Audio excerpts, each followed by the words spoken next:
Қайырлы күн менің каналымның көрермендері. Бүгін мен сіздерге үй жағдайында суреттерді, үлестірмелі материалдарды, карточкаларды, былайша айтқанда көрнекіліктерді қалай ламинаттайтынымды көрсететін боламын.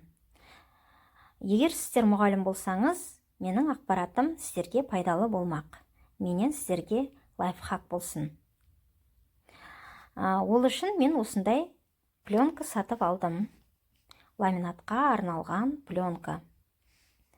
Бұл А4 форматта, ішінде 100 беттік пленка. Кешін ашып көрсетейін.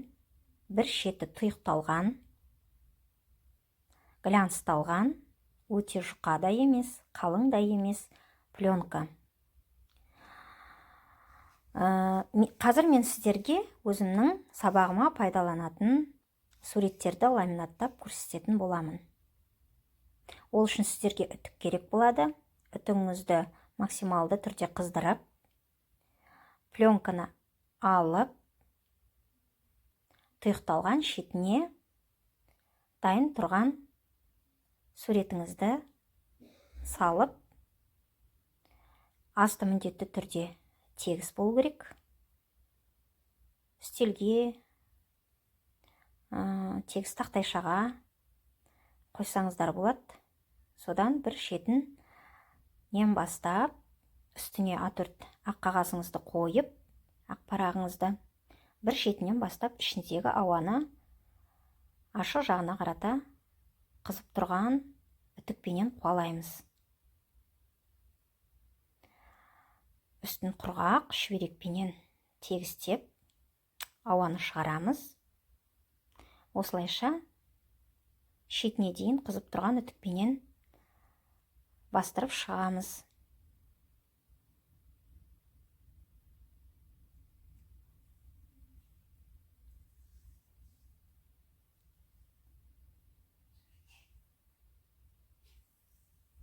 Осылай әрбір үтіктеген сайын шүберегімізбенен шетіне дейін сүртіп, үтігімізбен бастырып, ішіндегі ауаны шығарып отыруымыз қажет. Мінекей біздің көрнекілігіміз дайын.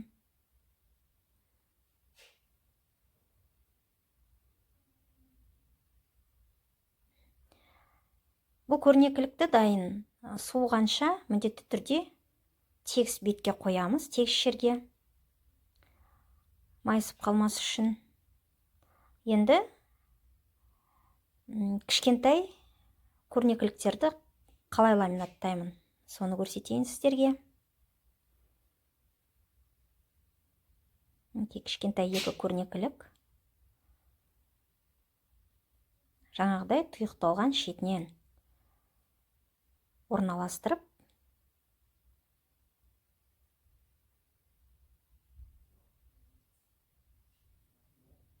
артық жерін қайшыменен әдемі болу үшін тегістеп қиып аламыз.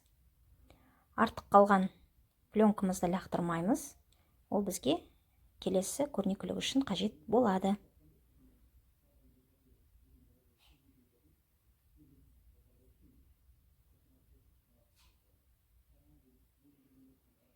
Бұл көрнекілікті де шетінен бастап тұйықталған, үстінен қызып тұрған максималды түрде үтікпенен ішіндегі ауаны қуалайтын боламыз.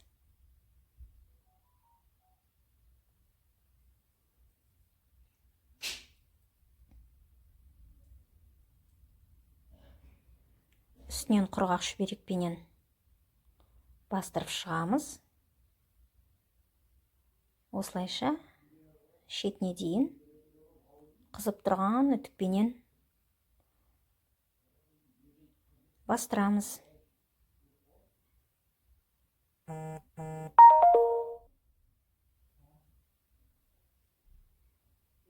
Мінекей біздің көрнекілігіміз дайын.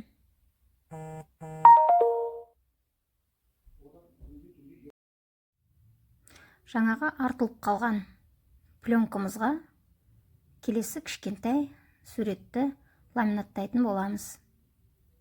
Ол үшін суретімізді тегістеп қоямыз да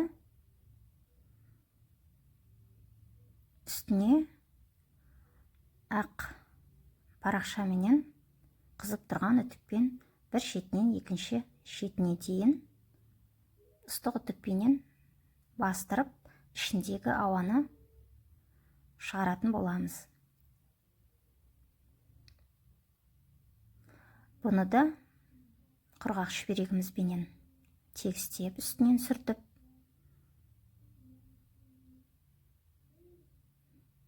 шетіне дейін үтікпенен бастырып шығамыз.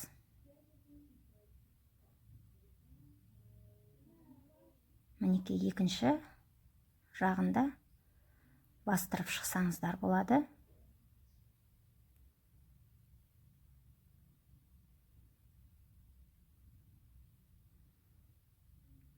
Көрнекілігіміз дайын. Әдемі болу үшін жиектерін тегістеп қайшыменен қиып шығамыз.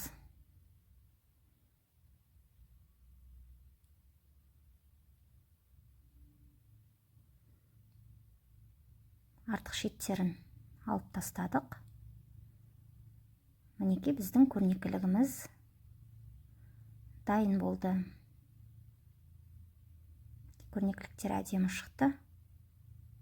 Мен осылай өзіме қажетті көрнекіліктерді үй жағдайында үтікпен дайындап аламын. Білесіздер, кейбір адамдар үшін ламинатор қымбат. Сондықтан мен ақпаратым пайдалы болып жатса, лайк басып, комментарий қалдырсаңыз жауап беретін боламын.